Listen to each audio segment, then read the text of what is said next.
Assalamualaikum warahmatullahi wabarakatuh.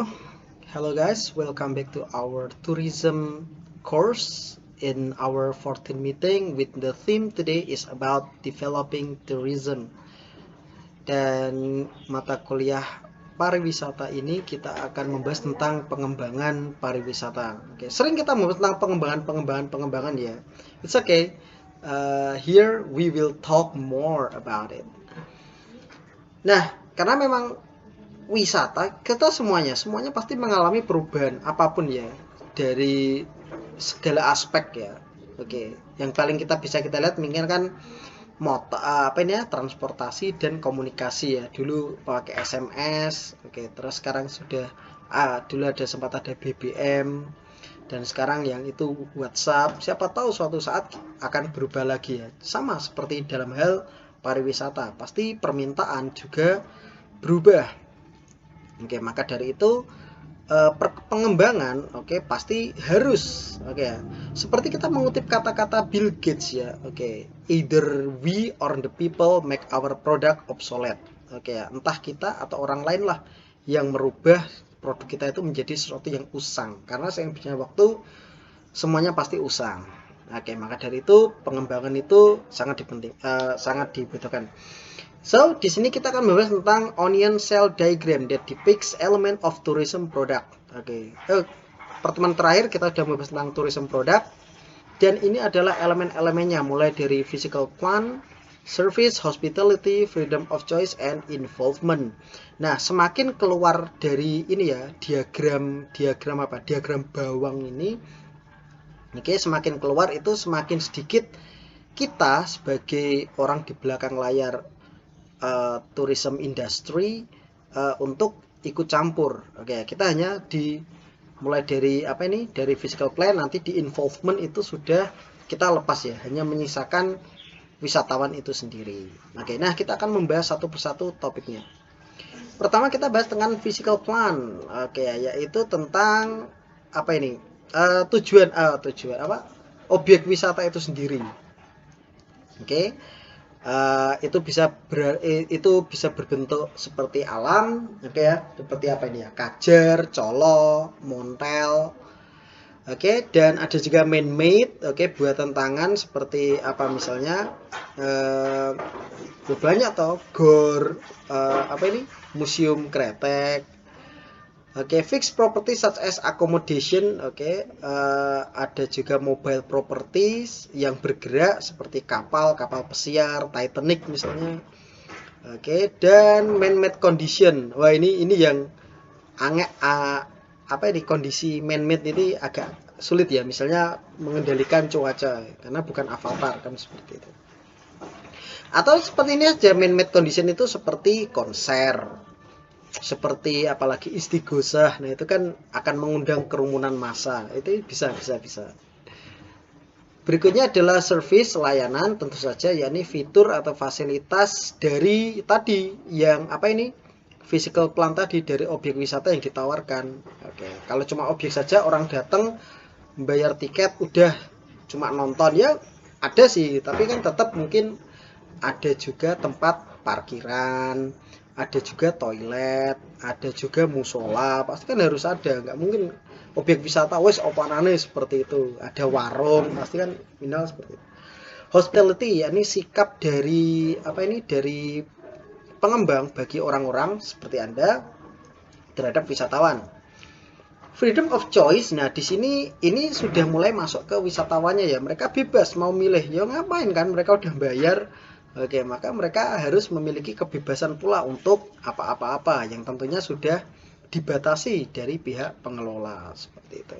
It is offering the tourism acceptable range of option in order to elevate their experience. Jadi memang supaya pengalaman mereka itu semakin perfect, semakin utuh, maka freedom of choice itu harus. Nggak suka kan Anda piknik gitu, dulu sama orang tua Anda baru nggak boleh kesana kesini kan, udah males aja kan, apalagi Anda dewasa kok diatur, gede ki angel diatur. Terakhir involvement, di sini murni dari dari wisatawan ya, jadi bagaimana mereka nanti berinteraksi dengan wisatawan lainnya dan mungkin akan membangun suatu chemistry terhadap suatu objek wisata. Mungkin Anda pernah punya kenangan di objek wisata mana, kan seperti itu kan. Itu yang dinamakan involvement, meninggalkan kesan tersendiri dari objek wisata. Oke ya, jadi apa itu? Ketika kita ingin mengembangkan produk wisata, maka kita harus mengikuti langkah, ada beberapa top point yang harus Anda pertimbangkan. Be authentic, be original, dan memiliki dukungan dari komunitas. Tentu saja Anda punya objek wisata, tapi orang-orang itu nggak mendukung Anda, dalannya malah diblokir, Anda mau apa? Nggak bisa. Respect the natural and cultural environment, selalu hormati alam, oke. Seperti ini ya, mau ada komodo, mau dibuat wisata, nah itu kan kurang ya, itu seharusnya jangan ya. Jadilah beda dengan kompetitor, oke. Pesaing Anda, musuh Anda, jangan mengcopy pengembangan sak-sae, oke. Ini seperti itu, oke. Sama seperti tadi ya, be original dan be sufficient scale, jadi supaya keuntungannya itu maksimal namun kerugiannya minimal. Yes, business, you know. Oke, fase atau tahap-tahap dari perkembangan perkembangan produk wisata ya. Pertama dari primary input, oke, input primer berupa raw material, bahan-bahan mentah. Oke, dan material lain yang nantinya untuk pembangunan energi listrik, mungkin ya bahan bakar ataupun juga makanan. Primary input itu nanti diproses menjadi intermediate input atau intermediate proses. Jadi intermediate proses itu merupakan fasilitas fasilitas wisata. Oke, Anda punya ayunan, bandulan, Anda punya gazebo, nah itu namanya primary input.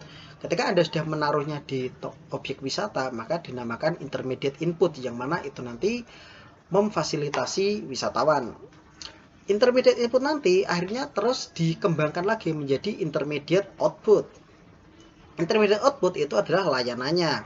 Gazebo tadi tentu kalau diem saja ya ora apa-apa, tapi kan suatu saat juga akan rusak. Suatu saat Anda akan membangun gazebo-nya itu yang kedap air biar rak kodanan, ada wifi-nya, ada colokane. Nah, itu intermediate input. Jadi bagaimana input tadi di-refine, diperbaiki lagi, ditingkatkan lagi menjadi output-nya. Dan final output itu adalah pengalaman dari wisatawan. Oke, bagaimana dia itu ketika datang sampai pulang kesannya ketika mengunjungi objek wisata yang Anda kelola. And then the next step is about tourism product development. Tadi fase-fase perkembangannya, sekarang bagaimana kita itu membangun fase-fase tadi. Pertama, research the market. Oke, tentu saja Anda harus melihat pasar seperti apa. Anak sekarang kan carinya tempat wisata yang instagramable, katakanlah kan seperti itu. Pastikan produknya sesuai dengan pasar, dinilai terus, diassess objek Anda, pahami peran dari stakeholder, dari para penanggung jawabnya, tahu diri, maksudnya seperti itu. Terus berikutnya yakni product building, oke, selalu dibangun supaya menggunakan sumber-sumber daya tadi, sumber daya manusia, sumber daya material, sumber daya alam. Lalu promosi, oke, biar semakin banyak orang tahu apa yang ada di objek wisata Anda. Dan terakhir menyediakan sumber daya teknis dan juga sumber daya manusia. Oke, karena untuk menghandle seluruh kegiatan tadi pasti membutuhkan banyak tenaga, maka sediakan tadi sumber dayanya. Well, so that's it what I can talk about the tourism today. So let's continue our discussion in our group. That's it. And if you have any question, let's discuss together. Wassalamualaikum warahmatullahi wabarakatuh.